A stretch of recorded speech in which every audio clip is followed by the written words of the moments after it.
पाकिस्तान के प्रधानमंत्री इमरान खान के खिलाफ जो अविश्वास प्रस्ताव है, नो कॉन्फिडेंस मोशन है, जो लाया जाना था उसे खारिज कर दिया गया है। तो क्या ये इमरान खान का मास्टर स्ट्रोक है और अब आगे क्या होने वाला है, इन सभी बातों पर आज के इस वीडियो में हम चर्चा करने वाले हैं। तो चलिए शुरू करते हैं। अब देखिए, शुरू करने से पहले आईएएस का कंप्लीट पैकेज प्रीलिम्स मेंस आपको देखने को मिलेगा एमएम एकेडमी ऐप पर। आपको जीएस पेपर 1 के art and culture, ancient history, medieval history, modern history, history of independence, geography, Indian society, complete GS 1, complete GS 2, polity, governance, society, international relations, GS 3 Indian economy, environment, इंटरसेक्टर disaster management, science and technology, agriculture, GS 4 ethics, और उसी के साथ साथ bonus courses जो है India year book, answer writing course, personal guidance, mock test, सभी आपको देखने को मिलेंगे। तो यहाँ पर आप देख सकते हो कैसे आपको डाउनलोड करना है। जब आप डाउनलोड करोगे तो आपको साइन अप करना होगा। आप डेमो लेक्चर जो है हर सेक्शन में जाकर पहले 2 लेक्चर जो है एज अ डेमो लेक्चर आप देख सकते हो। देन उसके बाद आप प्रोफाइल में जाओगे तो यहाँ पर आपको प्रोफाइल जो है वो ऑप्शन नजर आएगा। उसमें आपको वेरियस प्लान दिखाई देंगे, 3 महीने के, 6 महीने के और 2 साल के कोर्स पर डिस्काउंट है। आपको प्लान परचेस करना है और कोर्सेज को एंजॉय करना है। तो जल्द से जल्द डाउनलोड कीजिए और वीडियोस को एंजॉय कीजिए।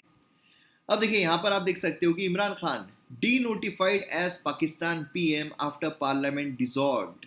अब आप बोलोगे यहाँ पर जो नो कॉन्फिडेंस मोशन लाया जाना था वो तो खारिज कर दिया गया है, ऐसा आप पहले बोल रहे हो। अब अभी आप यहाँ पर बोल रहे हो कि इमरान खान को पाकिस्तान का प्राइम मिनिस्टर डी नोटिफाई कर दिया गया है। तो ऐसा कैसे हो रहा है, उसे समझने से पहले हम जरा आंकड़ों पर नजर डालते हैं। देखिए, नो कॉन्फिडेंस मोशन तब लाया जाता है जब ऐसा लगता है कि हमारे पास जो गवर्नमेंट है उसके पास स्ट्रेंथ नहीं है। मतलब जो स्ट्रेंथ है उसके लिए 172 मेंबर्स जो है उसकी जरूरत पड़ रही थी। और अगर हम इमरान खान की बात करते हैं तो इमरान खान के पास पहले, अगर हम अर्लियर टाइम में देखते हैं तो वहां पर उनकी जो मेजोरिटी है वो हमें देखने को मिल रही थी। मेजोरिटी के लिए चाहिए 172, इमरान खान के पास थे 176। उनकी जो खुद की पार्टी है उसमें से 155 मेंबर्स हैं एंड बाकी जो मेंबर्स है वो यहाँ पर उन्होंने बाकी पार्टीज का सपोर्ट लिया था।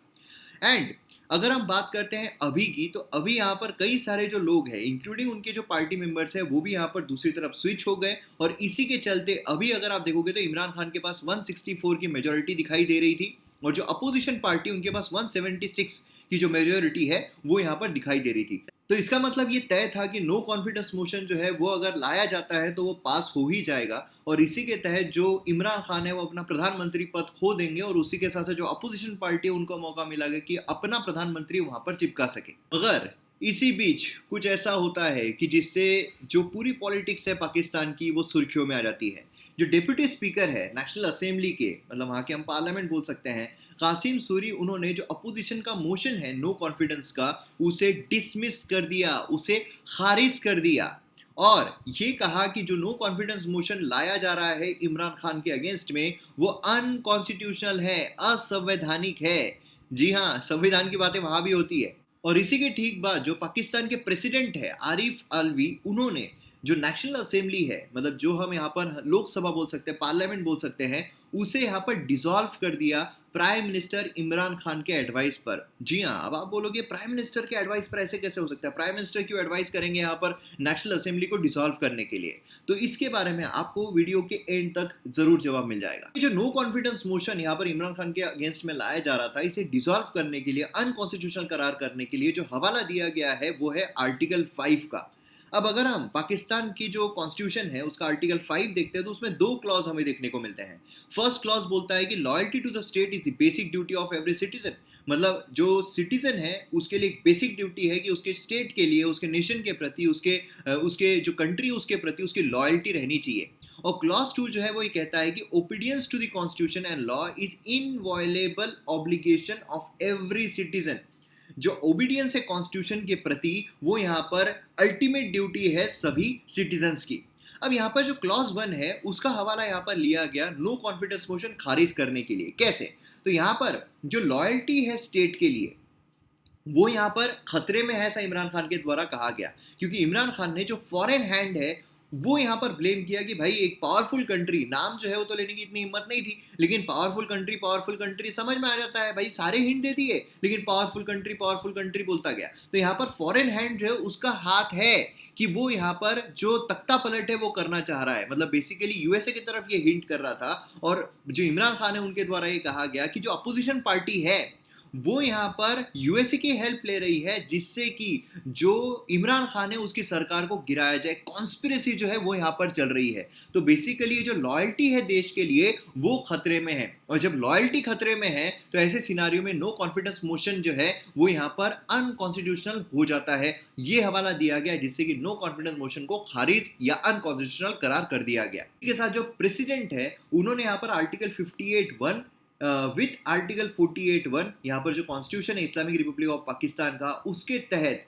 जो एडवाइस है प्राइम मिनिस्टर इमरान खान की, उसके ऊपर नेशनल असेंबली को डिसॉल्व कर दिया। ये जो अपोजिशन लीडर है उन्होंने तो ये आर्ग्यू किया है कि भाई अगर आप क्लॉज 1 कोट कर रहे हो आर्टिकल 5 का, तो क्लॉज 2 जो है उसको आप क्यों भूल रहे हो, जिसमें बोला गया है कि कॉन्स्टिट्यूशन के लिए ओबीडियंस रहना चाहिए हर नागरिक का। अब यहाँ पर जब क्लॉज 1 जो है वो यहाँ पर लिया गया है नो कॉन्फिडेंस मोशन को खारिज करने के लिए, तो उसी के तहत यहाँ पर कॉन्स्टिट्यूशन जो है उसके लिए आप सहानुभूति नहीं दिखा रहे हो, उसके लिए आप ओबीडियंट नहीं हो, ऐसा यहाँ पर इल्जाम अपोजिशन पार्टी ने जो इमरान खान है उन पर लगाया है। और उसी के साथ साथ जो अपोजिशन पार्टी है उन्होंने इमरान खान के अगेंस्ट में डिमांड किया है कि वो यहाँ पर जो आर्टिकल 6 है उसके अंडर में ट्राई किए जाए। आर्टिकल 6 जो है, जैसे आर्टिकल 5 जो है वो उसमें 2 क्लॉज देखने को मिलते हैं, आर्टिकल 6 जो है वो यहाँ पर ट्रीजन के बारे में बात करता है, मतलब कि देशद्रोह के बारे में बात करता है। और अगर यहाँ पर आर्टिकल 6 के तहत इमरान खान को ले लिया गया, लपेटे में आ गए इमरान खान आर्टिकल 6 के, तो उन पर देशद्रोह का इल्जाम लग जाएगा और वो जेल में भी जा सकते हैं। अब देखिए आर्टिकल 58 के तहत जो इमरान खान उन्होंने फ्रेश इलेक्शंस यहाँ पर अनाउंस किए हैं, क्योंकि इमरान खान को ऐसा लगता है कि भाई यहाँ पर जनता के प्रति या फिर जनता के नज़रों में उनके लिए जो एक आदर है, एक जो सम्मान है, एक जो कॉन्फिडेंस है वो बहुत ज़्यादा है। और अगर यहाँ पर जो लोग हैं वो इलेक्शन में वोट करते हैं तो इमरान खान की गवर्नमेंट को ही वोट करेंगे। हालांकि अगर देखा जाए तो इमरान खान के कार्यकाल में जो पाकिस्तान है उसकी बहुत ही बुरी हालत हुई है, भले वो पॉलिटिकल सिनारियो हो, भले वो इकोनॉमिक सिनारियो हो, भले वो सिक्योरिटी वाला सिनारियो हो। इसी कार्यकाल में जो घर में घुसकर मारना है वो किया गया भारत के द्वारा, इकोनॉमिक सैंक्शंस लगाने की वजह से, सैंक्शंस बोलने की वजह से, जो कस्टम ड्यूटी है सब बढ़ाने की वजह से जो इकोनॉमी है पाकिस्तान की वो बहुत ही बुरी हो गई। इन्फ्लेशन बोलिए, बहुत ही बुरी बुरी हालतों से पाकिस्तान को गुजरना पड़ा। और पॉलिटिकल सिनारियो अगर आप देखोगे तो जो पाकिस्तान के दोस्त माने जाते थे वो भी कंट्री अब पाकिस्तान से मुंह फेर रहे हैं। तो सभी पर्सपेक्टिव से यहाँ पर जो इमरान खान है उसको शिकस्त झेलनी पड़ी है, और काफ़ी बार उनका मजाक जो है वो भी उड़ाया गया है पाकिस्तान के ही लोगों के द्वारा, आवाम के द्वारा। और अब यहाँ पर इमरान खान को लेकिन ऐसा लगता है कि नहीं भाई, अगर इलेक्शंस होते हैं तो हम यहाँ पर जीत जाएंगे और यहाँ पर मजा आ जाएगा, मैं फिर से प्रधानमंत्री बन जाऊंगा और नो कॉन्फिडेंस मोशन जो है यहाँ पर आ ही नहीं सकता है मेरे अगेंस्ट में। अपोजिशन पार्टी के द्वारा ये भी बोला गया है कि भाई आप आर्टिकल 58 के तहत जो फ्रेश इलेक्शंस की बात कर रहे हो, है ना, जो फ्रेश इलेक्शंस की बात कर रहे हो, ये तो हो ही नहीं सकता है, क्योंकि एज पर द प्रोविजन जो prime minister no confidence motion face कर रहा है वो इलेक्शंस कॉल कर ही नहीं सकता है। फिर तो हर कोई यही करेगा कि भाई मैं गिर रहा हूं, चलो इलेक्शंस करवा देते हैं। इसमें तो कोई बात ही नहीं बनती, इसमें कोई सेंस ही नहीं बनता है। तो इसीलिए यहाँ पर ये जो प्रोविजन है ये एब्सोल्युटली यहाँ पर जो है वो प्रोविजंस के अगेंस्ट में जाता है जो इमरान खान यहाँ पर इलेक्शंस की मांग कर रहे हैं। जो पार्लियामेंट है वो यहाँ पर डिसॉल्व कर दी गई है, और इसी के साथ यहाँ पर देखने को मिलता है कि जो प्राइम मिनिस्टर है इमरान अहमद खान, ये इनका पूरा नाम है बाय द वे, तो यहाँ पर इमरान खान जो है ये यहाँ पर प्राइम मिनिस्टर पद में कंटिन्यू रहेंगे जब तक caretaker prime minister appoint नहीं हो जाता है under article 224A sub clause 4 of constitution of Pakistan. अब यहाँ पर आपको समझ में आया होगा कि क्यों यहाँ पर जो इमरान खान है उन्होंने इस तरीके की चाल चली है। भले ये मास्टर स्ट्रोक जो है बताया जाता है, लेकिन स्टिल यहाँ पर जो रिस्क है वो भी उतनी ही बड़ी है।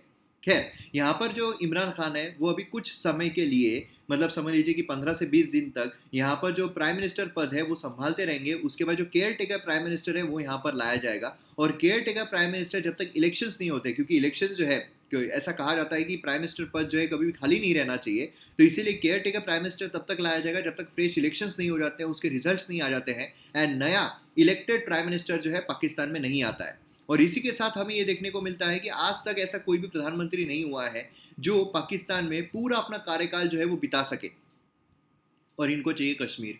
अब ये जो मसला है ये यहाँ पर जो सुप्रीम कोर्ट है पाकिस्तान का उसने सियो मोटो तरीके से ले लिया है, यहाँ पर खुद से यहाँ पर ले लिया है, और अब यहाँ पर सुप्रीम कोर्ट जो है वो इसमें पूरी जांच कर रहा है। अब देखिए यहाँ पर क्या हो सकता है, दो चीज़ें हो सकती है, या तो सुप्रीम कोर्ट यहाँ पर इमरान खान को सही मानेगा कि हाँ भाई इमरान खान ने जो किया है वो सही है, और अगर सही मानता है तो यहाँ पर कुछ दिनों में केयर टेकर प्राइम मिनिस्टर जो है वो लाया जाएगा, एंड उसी के साथ इलेक्शन जो है पाकिस्तान में वो कंडक्ट कराए जाएंगे, और फिर जो भी नतीजा आएगा वो यहाँ पर सभी के सामने होगा। और यहाँ पर अगर इमरान खान को गलत माना जाता है, मतलब इमरान खान ने जो यहाँ पर आर्टिकल 5 का हवाला दिया है उसको अगर अनकॉन्स्टिट्यूशनल करार किया जाता है, उसको अगर गलत करार किया जाता है, तो आर्टिकल 6 जो है वो यहाँ पर इमरान खान पर लग सकता है, मतलब देशद्रोह जो है वो इल्ज़ाम लग सकता है और इमरान खान जो उसको जेल में भी जाना पड़ सकता है। अब देखिए, जो पाकिस्तान है वहाँ पर अक्सर कहा जाता है कि जो आर्मी है उनका हाथ होता है, और जब यहाँ पर बोला गया कि आर्मी क्या ये सब कुछ करवा रही है, तो आर्मी की तरफ से यही बोला गया कि इसमें किसी का भी कोई भी रोल नहीं है, सुप्रीम कोर्ट देख रहा है, हमारे सबसे दूर है। भले ही ऐसा इंटरनली नहीं होता है, क्योंकि जो भी चीज़ें पाकिस्तान में हो रही है, इंक्लूडिंग जो प्राइम मिनिस्टर है वो भी आर्मी का ही पपेट होता है, ऐसा भी कहा जाता है। तो हमें उम्मीद करता हूँ कि आपको वीडियो पसंद आया होगा और सारी चीज़ें यहाँ पर समझ में आ गई होगी, और अगर आपको कोई भी डाउट आता है किसी भी चीज़ से रिलेटेड, तो आप मुझे इंस्टाग्राम पर फॉलो कर सकते हो, वहाँ पर आप मुझे पर्सनल मैसेज कर सकते हो, जिसका जवाब मैं आपको ज़रूर दूंगा।